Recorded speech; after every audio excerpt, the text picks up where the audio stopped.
નમસ્કાર વાલા વિદ્યાર્થી મિત્રો, આપ સૌ મજામાં હશો. વિદ્યાર્થી મિત્રો, આપણે વિડીયો દ્વારા તમે ઘરે બેસી અને સરસ રીતે અભ્યાસ કરી રહ્યા છો. ધોરણ 11 આંકડાશાસ્ત્રમાં આપણે 5મું પ્રકરણ વિષમતા, તો એનો આપણે અભ્યાસ કરી રહ્યા છીએ. તો છેલ્લે આપણે વિડીયોમાં ભાગ 10 જે છે એમાં આપણે સ્વાધ્યાય 5.2 એના જે દાખલા હતા એ આપણે ગણ્યા હતા. તો એમાં આપણે બાવલીની પદ્ધતિથી વિષમતા કેવી રીતે મેળવી શકાય, એટલે કે અસતત આવૃત્તિ વિતરણ હોય કે સતત આવૃત્તિ વિતરણ હોય, તો એની માહિતી જે છે એ આપણે મેળવી એનો અભ્યાસ કર્યો. તો છેલ્લે તમે સ્વાધ્યાય જે છે 5.2 એનો જે દાખલો આપણે ગણ્યો હતો એના આધારે બીજા દાખલા મેં તમને જે હોમવર્કમાં આપ્યા હતા એ તમારી પાકી બુકમાં તમે સરસ રીતે ગણ્યા જશે. તો આજે આપણે આગળ હવે આપણું જે જનરલ સ્વાધ્યાય આવે છે સ્વાધ્યાય 5 તો એના જે પ્રશ્નો છે, તમારું જે પાઠ્યપુસ્તક છે એમાં પેજ નંબર આપણને 207 ઉપર સ્વાધ્યાય 5 આપેલું છે. તો એમાં પહેલો પ્રશ્ન આપણે વૈકલ્પિક પ્રશ્નો, થિયરિકલી જે પ્રશ્નો છે એ મેં તમને પાકી બુકમાં લખવાનું કીધું હતું હોમવર્ક તરીકે, તો એ પણ તમે લખ્યા જશે. ત્યારબાદ આપણે વિભાગ બી એમાં જે એક ગુણના બધા પ્રશ્નો હોય છે, થિયરિકલી જે શરૂઆતના બધા પ્રશ્નો છે, વિષમતા એટલે શું, પછી સંમિત આવૃત્તિ વિતરણ કોને કહેવાય કે જેમાં વિષમતાનો અભાવ હોય એને સંમિત આવૃત્તિ વિતરણ કહેવાય. તો આ બધા પ્રશ્નોના જવાબ થિયરીમાં તમે તમારી પાકી બુકમાં એના જવાબ સાથે તમે લખી નાખજો. આપણે થિયરીનો બધો અભ્યાસ આપણે કર્યો જ છે, તો એના આધારે તમે ચોક્કસ જે વિભાગ બી છે એમાં જે થિયરિકલી જે બધા પ્રશ્નો છે અલગ અલગ જુઓ, તો એ પ્રશ્નો જે છે એ ખાસ એના જવાબ સમજી અને લખી નાખજો. અમુક એવા પ્રશ્નો હોય તો એનું તમને હું સ્પષ્ટીકરણ કરી દઉં છું કે ધારો કે આપણે છઠ્ઠો પ્રશ્ન છે તો વિષમતા આંક એટલે શું અને વિષમતા આંકની કિંમતનો વિસ્તાર જણાવો. તો વિષમતા આંક એટલે આપણે વિષમતાનું સાપેક્ષ માપ થયું. તો જે વિષમતા આવૃત્તિ વિતરણમાં રહેલી જે વિષમતા હોય, તો એ અવલોકનોનો જે એકમ છે એ એકમમાં જે માપ આપણે મેળવી શકીએ એને વિષમતા આંક કહેવાય છે. અને એનો વિસ્તાર એટલે વિષમતા આંક જે આપણને મળે છે જે એનો વિસ્તાર આપણે -1 થી +1ની વચ્ચે એની કિંમત હોય છે. તો એ ખાસ યાદ રાખજો કે કોઈ પણ આવૃત્તિ વિતરણ હોય એનો વિષમતા આંક સામાન્ય રીતે આપણને એની કિંમત -1 થી +1ની વચ્ચે મળે છે. એટલે જો એની કિંમત માઇનસ હોય તો આપણે એને ઋણ વિષમતા કહીએ છીએ, અને જો એની કિંમત પ્લસ હોય તો એને ઘન વિષમતા તરીકે ઓળખવામાં આવે છે. પરંતુ માનો કે આવૃત્તિ વિતરણમાં ઘણીવાર વિષમતાનું પ્રમાણ વધારે હોય, તો એવા સંજોગોમાં આપણને વિષમતા આંકની કિંમત -3 સુધી પણ મળે, -3 થી +3 સુધી પણ મળે. એટલે કે અમુક આવૃત્તિ વિતરણ એવું હોય કે જેમાં વિષમતાનું પ્રમાણ વધારે હોય, એટલે કે વધારે વિષમ હોય. ખાસ કરીને જે આવૃત્તિ વિતરણમાં બહુલક આપણે અશક્ય હોય, તો બહુલક જો અશક્ય હોય તો એમાં ઘણીવાર એવું થાય કે વિષમતા વધારે રહેલી.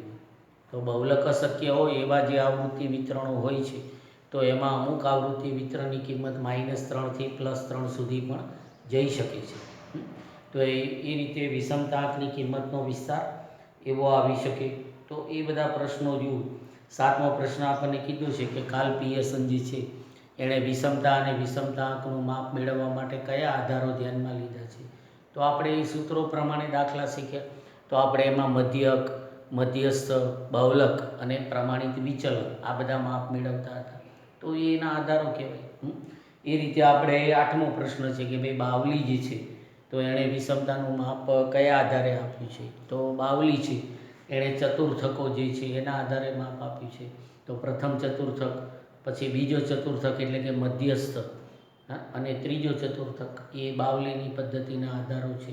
તો આ રીતે આપણે સમજી અને એના જવાબો જે છે એ એના ટૂંકમાં જવાબો આપણે આપી શકીએ. પછી આપણને કીધું જુઓ વિષમતા આંક જે છે એ સાપેક્ષ કે નિરપેક્ષ માપ છે, તો એ સાપેક્ષ માપ છે, કારણ કે તે અવલોકનોનો જે એકમ હોય એ એકમમાં આપણે એને રજૂ કરી શકતા નથી, એટલે એને જે વિષમતા છે એનું સાપેક્ષ માપ કહેવાય છે. તો આવા બધા પ્રશ્નો જે છે, જો 11મો પ્રશ્ન છે, તો એમાં કીધું ખુલ્લા છેડાવાળું આવૃત્તિ વિતરણ હોય અને એમાં એક કરતાં વધુ બહુલક હોય તો વિષમતા તમે કયા સૂત્રથી મેળવશો? તો ખુલ્લા છેડાવાળું આવૃત્તિ વિતરણ છે અને એક કરતાં વધુ બહુલક છે, એટલે કે એ વધારે વિષમ હોય તો આપણે બાવલીનું સૂત્ર આવે. ખુલ્લા છેડાવાળું આવૃત્તિ વિતરણ હોય તો એમાં બાવલીની પદ્ધતિથી આપણે ચતુર્થકો દ્વારા, કારણ કે ખુલ્લા છેડાવાળું આવૃત્તિ વિતરણ હોય તો એનું યોગ્ય માપ આપણે ચતુર્થકો જે છે એ આપણે મેળવી શકીએ. તો ચતુર્થકોની મદદથી બાવલીએ વિષમતા આંક આપેલો છે, તો બાવલીની પદ્ધતિ એમાં યોગ્ય પદ્ધતિ કહેવાય.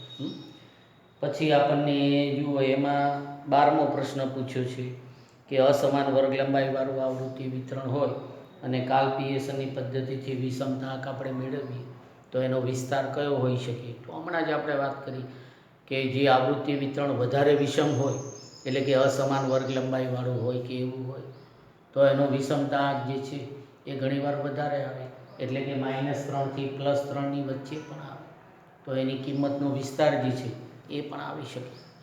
તો આ રીતે જે પ્રશ્નો છે થિયરિકલી એના જવાબો જે છે એ ચોક્કસ તમે તમારી બાકી બુક જે છે એમાં લખજો. પરીક્ષામાં આપણે એમાંથી પ્રશ્નો પૂછીએ છીએ, બરાબર? તો એ રીતે આપણે જો 1 થી 12 પ્રશ્નો છે એ બધા થિયરીના પ્રશ્નો છે. તો હોમવર્કમાં વિભાગ બી કરી અને તમે એના પ્રશ્નો અને જવાબ સાથે સરસ રીતે લખી નાખજો. અગાઉ પણ મેં તમને લખવાનું કીધું જ છે, જો તમે લખી નાખ્યા હોય તો વાંધો નથી, બરાબર? તો આપણે આગળ વધીએ. તો હવે જુઓ 13મા પ્રશ્નથી આપણે થોડા પ્રેક્ટિકલ પ્રશ્નો છે, તો એ હું તમને આજે સમજાવું છું કે એવા નાના નાના દાખલા છે કે જે પરીક્ષામાં આપણે 2 ગુણમાં કે એમાં પૂછાય એવા દાખલા જેવું છે, નાનું નાનું. તો આપણે એને સમજીએ. તો આપણે સ્વાધ્યાય જે છે આપણું 5 જે છે અને એમાં આપણે આ દાખલા છે તો એને આપણે સમજીએ. સ્વાધ્યાય 5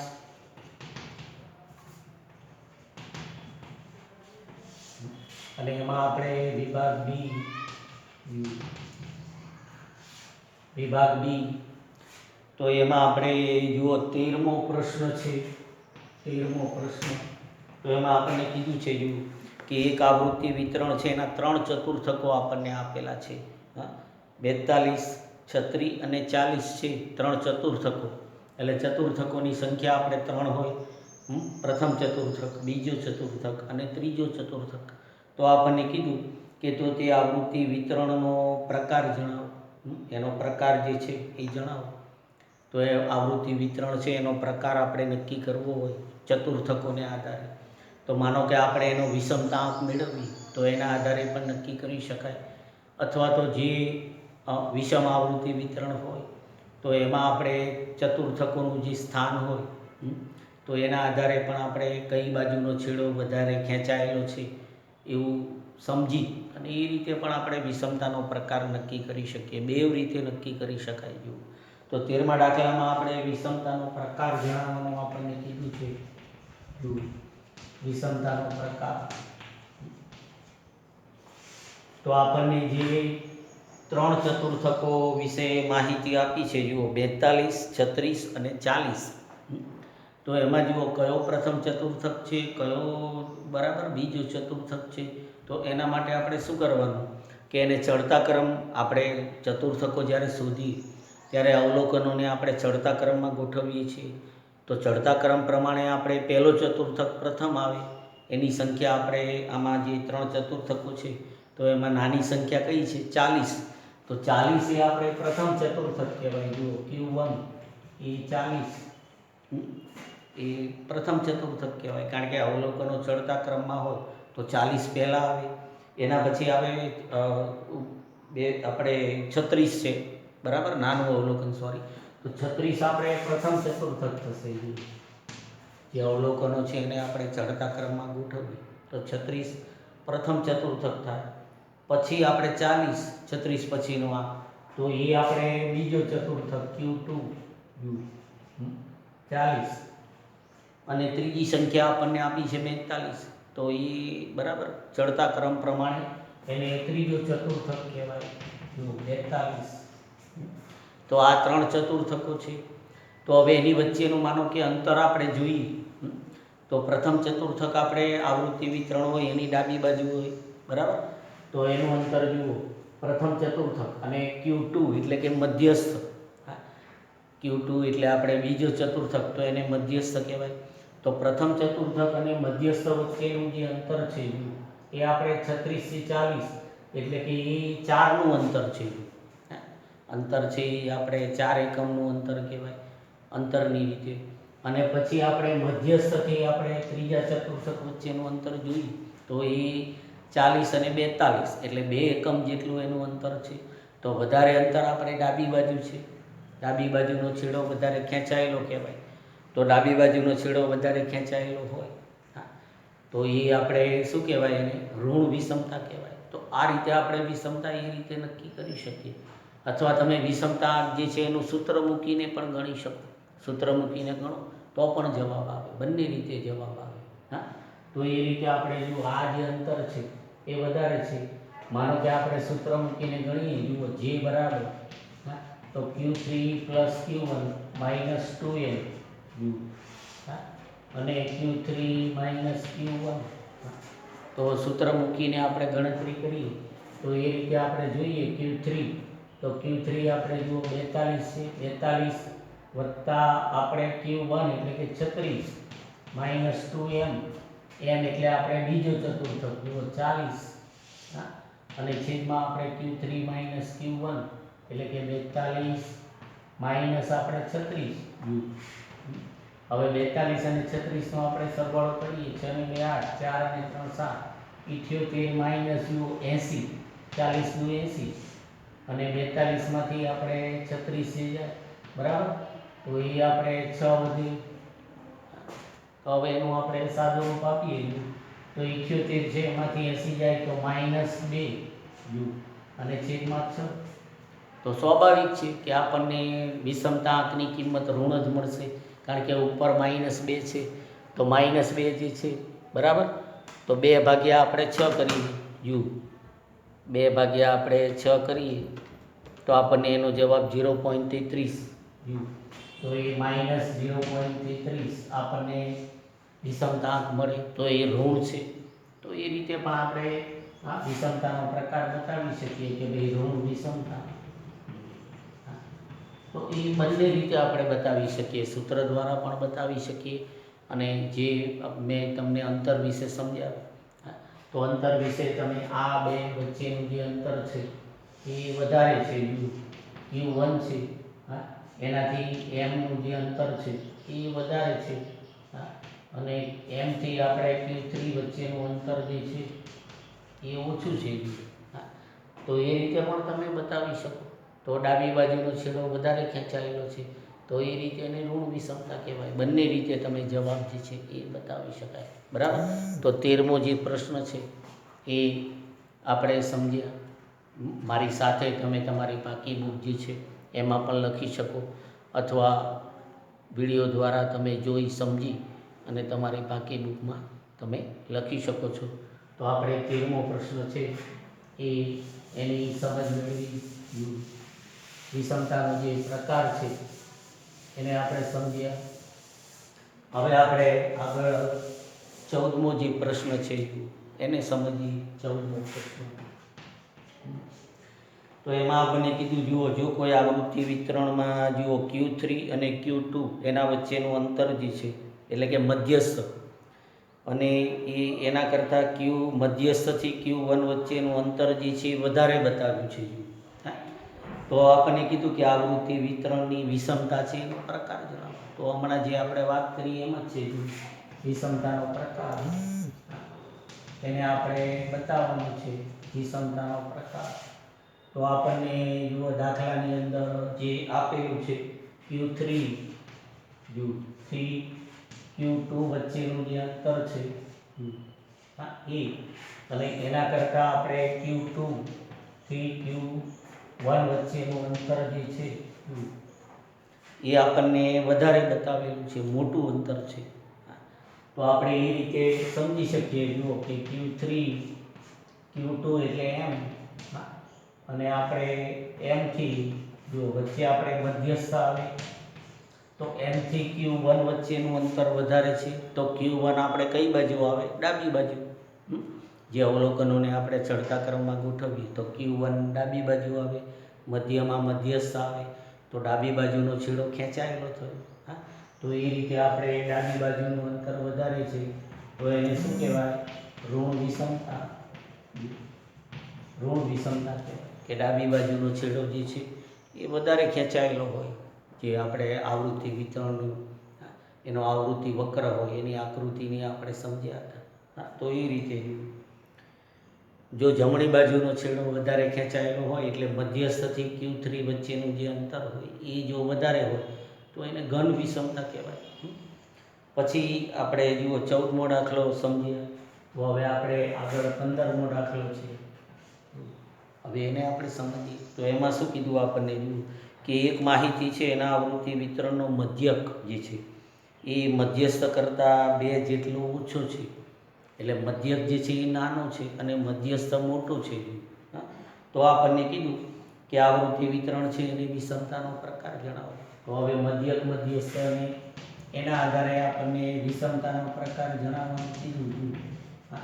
વિષમતાનો પ્રકાર તો અહીંયા આપણે જે મધ્યક છે એ મધ્યસ્થ કરતાં 2 જેટલો ઓછો છે.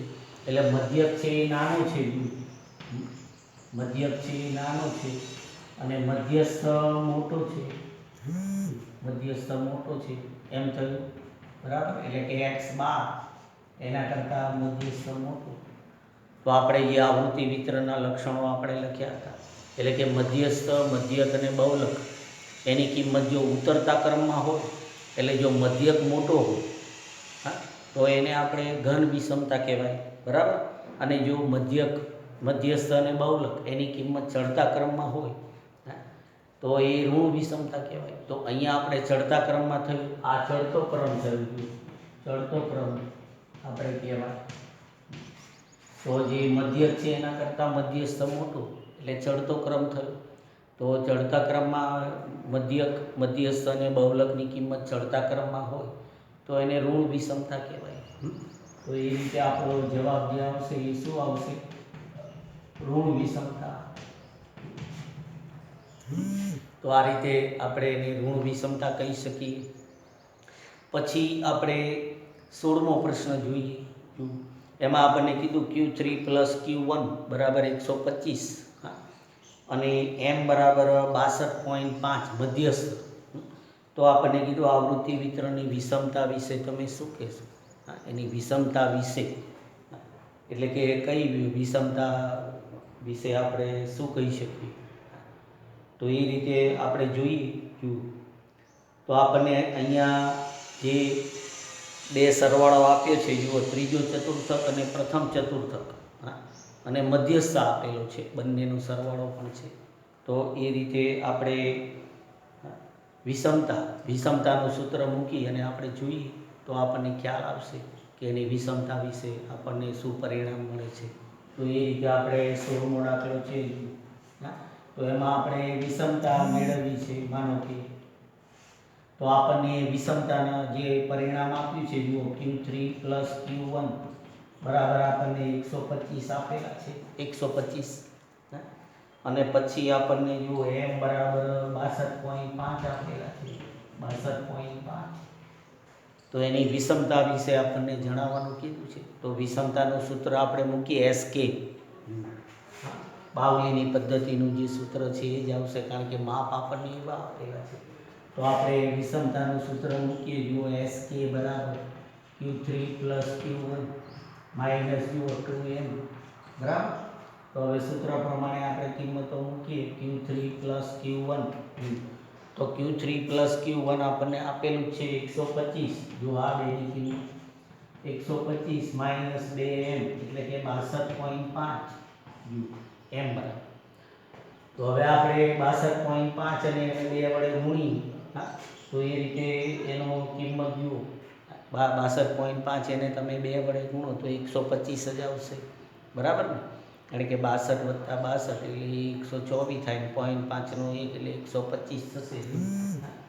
તો 125 - 125 તો આપણો જવાબ શું આવે? શૂન્ય.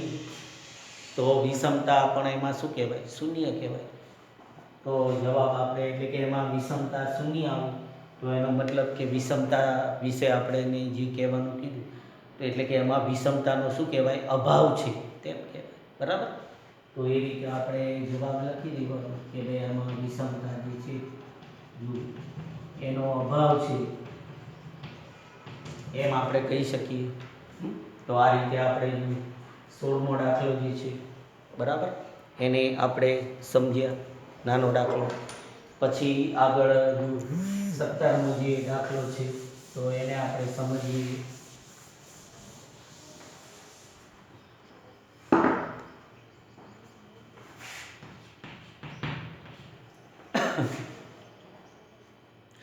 તો 17મો દાખલો આપણને એમ કીધું, જુઓ કે આવૃત્તિ વિતરણમાં x બાર એટલે કે મધ્યક, પછી મધ્યસ્થ અને બહુલક એ ત્રણેય સરખા છે, 48.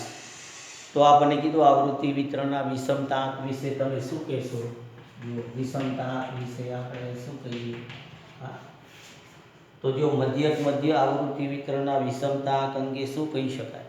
તો મધ્યક, મધ્યસ્થ અને બહુલક ત્રણેયની કિંમત જો સરખી જ હોય, બરાબર, તો આપણે શું કહેવાય? એમાં વિષમતાનો અભાવ જ કહેવાય. હા, વિષમતા આંક જે છે એ આપણે શૂન્ય જ આવે, વિષમતા આંક, કારણ કે એમાં મધ્યક, મધ્યસ્થ અને બહુલકની કિંમત સરખી છે. તો જે આવૃત્તિ વિતરણમાં આપણે મધ્યક, મધ્યસ્થ અને બહુલક એ ત્રણેયની કિંમત સરખી હોય,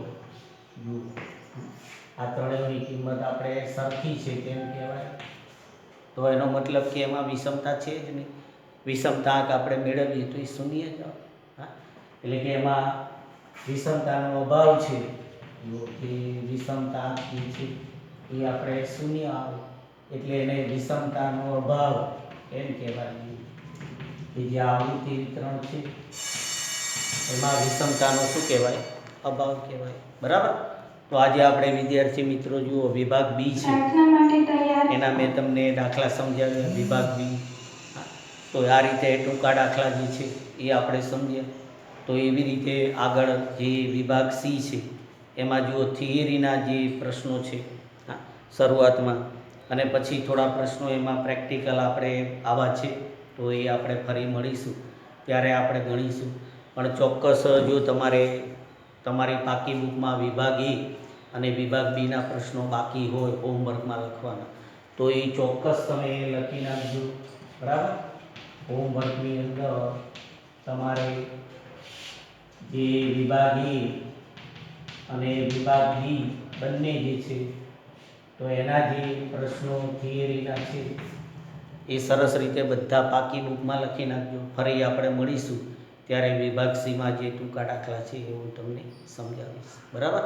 તો ઘરે બેસી અને તમારું આરોગ્ય સાચવી અને અભ્યાસ જે છે એ કરતા રહેજો. ફરી મળીશું. આજે છૂટા પડીએ છીએ. અસ્તુ, આભાર, ધન્યવાદ અને વંદે માતરમ.